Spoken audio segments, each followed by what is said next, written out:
Ya. Jadi adapun maksud pertemuan kita hari ini Pak, jadi rencana saya akan mengadakan kegiatan pra-observasi.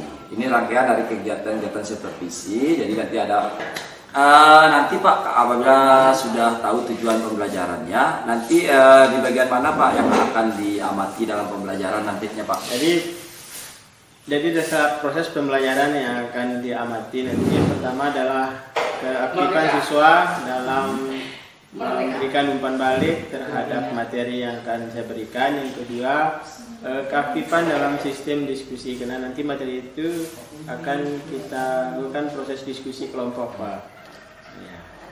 Berarti nanti ada diskusi Pak ya. Ya. Dan di dalam diskusi itu nanti Bapak akan mengamati keaktifan dari siswa-siswa ini, sehingga itu akan berpengaruh nanti dalam kegiatan pembelajarannya, gitu Pak ya. Ya, dalam kegiatan jadi nanti dalam pembelajarannya Pak, metode apa yang akan digunakan nanti Pak dalam pembelajaran ini? Nah, sesuai dengan tujuan pembelajaran agar bisa tercapai, jadi salah satu metode sistem diskusi kelompok ya, diskusi kelompok atau pembelajaran diferensiasi ya. Nanti akan kita berikan dalam bentuk 3 kelompok, karena ada 3 bahasan yang akan diselesaikan pada pembelajaran hari nanti. Jadi ada 3 kelompok, materinya tentang bagaimana proses disahkannya Undang-Undang Dasar menjadi Undang-Undang 45, proses pemilihan presiden dan wakil presiden. Yang kedua, kelompok yang kedua membahas tentang bagaimana bentuk departemennya pada awal kemerdekaan dan kabinet-kabinetnya berapa wilayah Indonesia. Yang ketiga adalah bagaimana proses pembentukan alat kelengkapan negara, dalam hal ini TNI Polri nantinya, bagaimana awal dibentuknya. Oh, jadi banyak nanti Pak ya, materi-materi atau konten nanti yang akan diberikan ke tiap kelompok. Ini berbeda, tiap kelompok akan berbeda dapat materinya Pak ya. Nah, ini akan didiskusikan dalam kelompok itu. Ini termasuk dalam diferensiasi konten Pak ya. Jadi untuk ini sudah terlaksana diskusi, kemudian ada presentasi nanti juga Pak ya. Dari kegiatan ini apa harapan yang ingin dapatkan, diharapkan oleh Bapak dalam pembelajaran? Tentunya kembali kepada Jadi harapan dari proses pembelajaran yang akan saya terapkan nanti, siswa terlihat aktif bertanya, aktif dalam diskusi, karena nanti ada angket observasinya, keaktifan siswa. Nah, ada pemaparannya nanti, pembacaan hasil diskusi, dan akhirnya ada evaluasi pembelajaran, entah nanti dalam bentuk lisan maupun tulisan, hingga akan berimbas kepada nilainya nanti.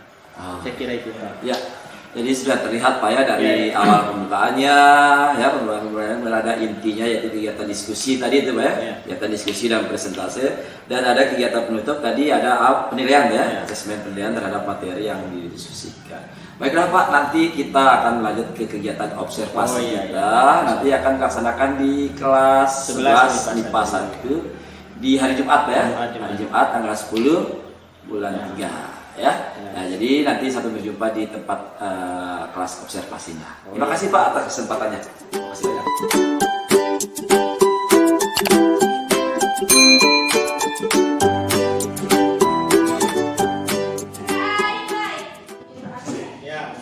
Saya absen dulu ya. Adi Dian Salsabila. Assalamualaikum warahmatullahi wabarakatuh. Waalaikumsalam warahmatullahi wabarakatuh. Jadi hari ini kita belajar sejarah Indonesia ya, dengan materi tentang pembentukan pemerintahan awal NKRI. Kita bahas tentang peristiwa sekitar proklamasi.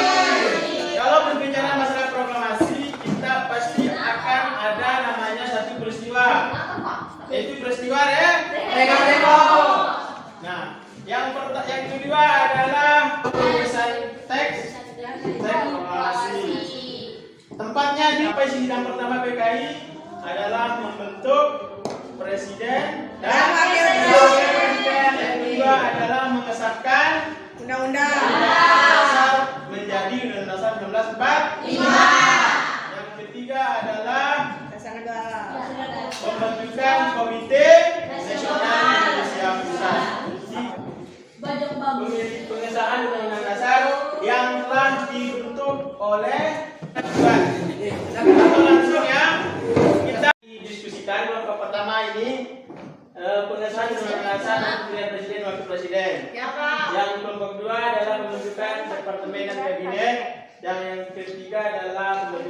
KMIP. Silakan kami diskusikan, waktunya 15 menit ya. Oke Pak. Tentang keabsahan pemilihan pemilihan presiden, wakil presiden. Oke. Adanya Menteri Negeri Awiranata Kusuma, Menteri Negeri Era Prof.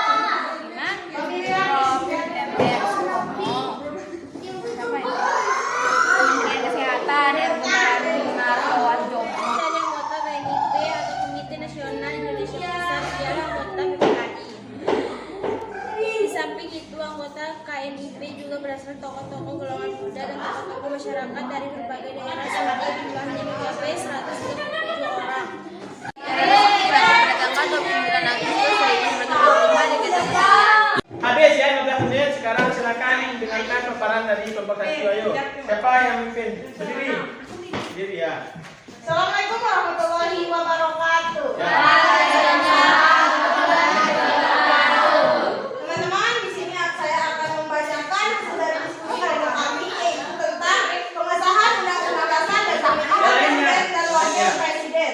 Nanti berikan Rapat PKI, Panitia Persiapan Kemerdekaan Indonesia Pertama, tanggal 18 Agustus 1945 dilakukan di Gedung Chow Sing In, Jalan Pojombo. Rapat dengan pembahasan pasal-pasal.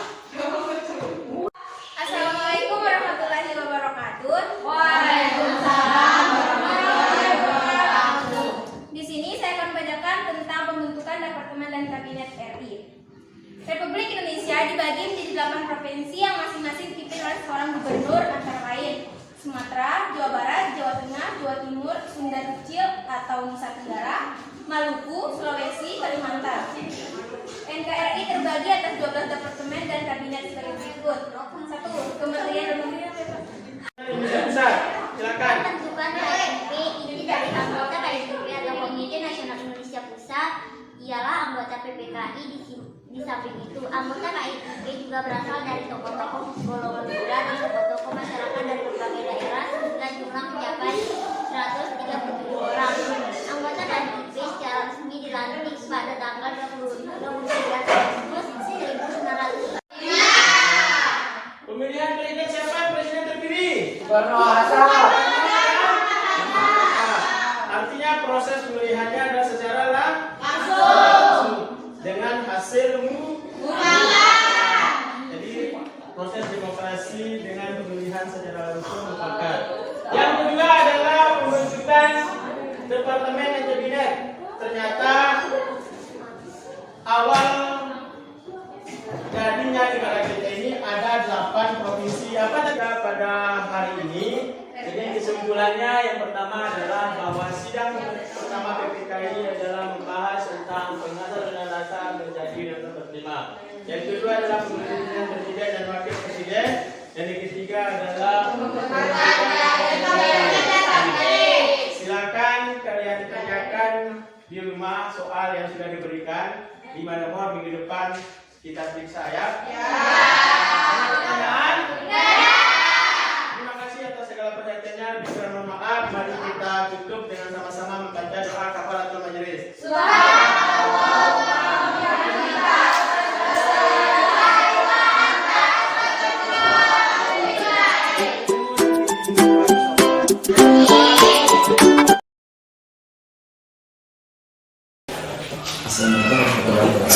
Waalaikumsalam. Gimana kabarnya Pak? Alhamdulillah sehat. Ya, jadi ini pertemuan kita kali ini Pak Jihad ya adalah berhubungan dengan kegiatan kita yang sudah kita lakukan sebelumnya Pak. Oh ini dalam rangka supervisi akademik. Ini ada kemarin sudah pra-observasi Pak ya. Di awal itu pra-observasi. Kemudian ada kegiatan observasi di kelas waktu itu di kelas 11 dan 11 di kelas 1 ya, dan sekarang kita melakukan pasca observasi baik dan waktunya sebentar kita melakukan observasi pasca observasi ini tujuannya adalah untuk bagaimana meningkatkan kompetensi guru dalam ya, makanya lebih baik dari pembelajaran sebelumnya.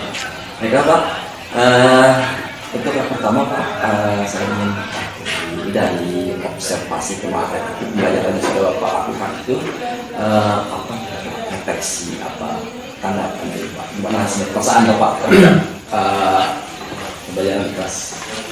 Ya, terlebih dahulu saya mengucapkan terima kasih telah menunjuk kami mungkin hal-hal yang masih kurang, dan alhamdulillah kemarin setelah kegiatan observasi kami tahu ternyata ada beberapa kekurangan dalam kita pembelajaran. Sehingga dengan cara seperti ini akan ada perbaikan-perbaikan hingga anak-anak lebih senang dalam belajar dan berimbas nanti pada nilainya. Jadi alhamdulillah untuk secara pribadi saya sangat senang dan alhamdulillah telah berjalan. Di Bapak ya, jadi Bapaknya kenapa yang positif terhadap kita ini. Adapun saya memilih Bapak karena ya pembelajaran kita bersama di jalur IPS saya sosial, jadi saya di pembelajaran PKN dan Bapak di sejarah Indonesia, dan di situ ada hubungannya Pak. Ya, mudah-mudahan apa yang saya lihat di Bapak bisa saya pelajari ya, untuk dengan Bapak sama saya. Nah, pembelajaran kemarin itu harapannya alhamdulillah baik. Kemudian yang target kemarin Pak, target yang kira-kira menurut Bapak itu sudah mencapai apa yang diharapkan tidak dalam pembelajaran ini? Jadi sesuai dengan tujuan pembelajaran yang disusun kemarin, itu siswa dapat menjelaskan tentang bagaimana bentuk pemerintahan awal Indonesia pada awal kemerdekaan. Jadi setelah dilakukan pembelajaran, jadi saat itu kemarin ada 3 materi yang telah kami buat, dipecahkan oleh anak-anak dalam bentuk diskusi kelompok. Jadi cuman prosesnya alhamdulillah berjalan dengan baik. Cuman ada beberapa kendala yang kemarin, jadi kena disesuaikan dengan materi yang harus diselesaikan saat itu. Itu yang pertama, jadi masih aktif siswa masih kurang.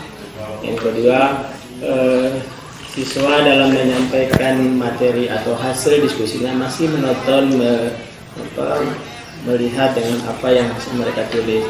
Jadi belum ada masih kurangnya rasa percaya diri dalam menyampaikan suatu ide. Itu yang selanjutnya adalah keaktifan siswa masih kurang. Jadi hanya terus dalam proses pembelajaran mungkin hanya menonton, mungkin kemarin hanya saya menyampaikan materi sebentar, terus melakukan diskusi. Nah, mungkin kedepannya akan ada perbaikan-perbaikan. Karena itu untuk yang masalah hasil diskusi kemarin. Jadi itu hasil dari pembelajaran yang sudah dilakukan kemarin Pak ya. Dan di situ juga sudah terlihat sih kalau lihat proses diferensiasinya. Bapak sudah memberikan materi yang berbeda terhadap anak, dan itu sesuai dengan kemampuan anak Pak ya. Di kelompoknya sudah dibuat terlebih dahulu ya, dan itu, dan di terakhir juga ada terlihat juga ada pemberian tugas ya yang beraneka-ragam dari anak-anak itu. Cuman ini yang saya dengar tadi dari penjelasan Bapak, ada yang ingin ditingkatkan itu Pak ya. Jadi sudah dilihat hasilnya kemarin, ada keaktifan siswa dan kurangnya percaya diri dari siswa dalam memberikan argumen presentasi diskusinya Pak ya. Ya. Jadi kira-kira menurut Bapak ini apa langkah yang akan dilakukan untuk meningkatkan keaktifan siswa dan rasa percaya diri siswanya? Apa yang belajar lebih kepada siswa yang difokuskan, diaktifkan, misalnya dengan harapan kedepannya memberikan permasalahan, jadi diperkecil lagi, diperbanyak lagi kelompok diskusinya, sehingga tidak seperti kemarin. Dan kemarin ada sekitar sampai 8 atau sampai 9 orang per kelompok kan. Jadi sehingga mulai terlihat beberapa orang aktif. Selanjutnya adalah dengan melatih terus anak-anak memancing, memberikan materi, terus memberikan dia ruang gerak untuk berekspresi. Jadi selain hanya di dalam kelas, mungkin akan ada pendekatan-pendekatan nanti di luar kelas, bagaimana dia cara menyampaikan ide gagasannya. Ya, seperti itu mungkin. Jadi ada beberapa cara yang akan dilakukan Pak untuk mengaktifkan siswa ini dan untuk meningkatkan rasa percaya diri mereka sehingga ini berimbas nanti ke pembelajaran ya. Jadi yang saya dengar tadi ada ini akan rajin melakukan diskusi kelompok dan akan sering melakukan, kemudian akan mengurangi jumlah anggota kelompok, gitu Pak ya. Jadi anggota kelompok yang kemarin itu memang agak banyak juga anggotanya itu karena hanya 3 kelompok ya, 3 kelompok. Jadi jumlah siswanya lumayan banyak dan dibagi jadi 3, jadi otomatis jumlah anggota kelompoknya juga banyak. Nah, dan itu mengurangi kesempatan anak-anaknya nanti untuk aktif ya anggotanya. Jadi untuk besok-besok itu kalau ada diskusi kelompok jumlah anggota kelompok akan diperkecil. Cuman ada juga mungkin karena jadi biasanya sebelum itu ada karena alhamdulillah masih ada kelompok grup WA itu kelas itu mau ada itu. Jadi seharusnya diawali misalnya pada malam harinya atau sehari sebelumnya, anak-anak kita akan belajar besok ini ya. Jadi mungkin memancing mereka untuk mencari tahu materi itu seperti itu. Nanti dengan dan memberitahu jauh hari, arti mereka sudah mempersiapkan diri mencari di media-media internet misalnya. Karena keterbatasan kita di sekolah ini kan masih belum diperbolehkan anak-anak bawa HP kan biasanya itu, dan kemarin juga belum sempat kita terlihat dengan wali kelas dari BP. Mungkin kedepannya ya kita informasikan agar ketika ada pelajaran saya mungkin bisa dikonsultasi untuk bisa bawa HP sehingga bisa browsing, mungkin gunakan lab komputer lah. Ya. Berarti agar anak-anaknya lebih siap Pak ya. Dan ini juga memunculkan pemahaman yang lebih dan anak terlebih dahulu dari bapaknya, nanti guru menginformasikan melalui kan ada grup WA kelas itu Pak ya, dengan mata pelajaran akan dikirimkan dulu materi mungkin ke anak-anaknya apa yang menjadi materi diskusi itu akan dikirimkan, dan ini juga bisa dipahami terlebih dahulu sebelum mereka berdiskusi. Nah, ini ada sistem pelajaran juga yang menggabungkan antara teknologi ini kan menggunakan HP, jadi digabung di plan antara menggunakan IT dan pelajaran langsung di kelas ya, seperti itu nantinya. Bagus Pak idenya Pak. Jadi itu solusi untuk menyelesaikan permasalahan yang Bapak lihat ya, kekurangan itu sehingga ada solusi yang diambil. Kira-kira kapan mau dilaksanakan ini Pak, rencana pelaksanaan ini biar kepercayaan diri siswa ini? Ya, insya Allah nanti masuk setelah libur sekolah ini ya, karena anak-anak libur akan setelah sekolah, insya Allah masih akan terus kita dilakukan demi untuk perbaikan pembelajaran dan anak-anak merasa kuat sehingga tidak ada titik rasa jenuh mereka datang ke sekolah. Variasi nanti Pak ya. Ya, jadi akan dilaksanakan secepatnya Pak ya. Jadi ada pembelajaran masuk setelah libur itu akan Bapak laksanakan. Ya, kalau itu dicepatkan lebih baik Pak ya. Jadi itu akan terus dipantau perkembangannya, kita belajar dari hari ke hari nanti. Ya.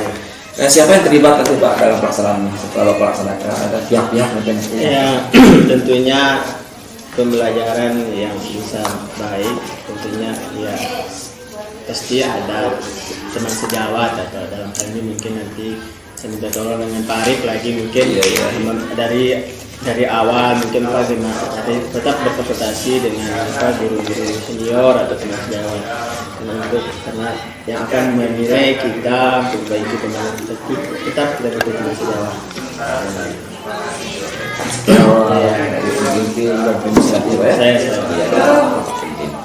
Ya mungkin itu saja Pak kegiatan kita pasca observasi ini. Mudah-mudahan apa yang kita lakukan ini bermanfaat Pak. Ya, terima kasih kesempatannya Pak.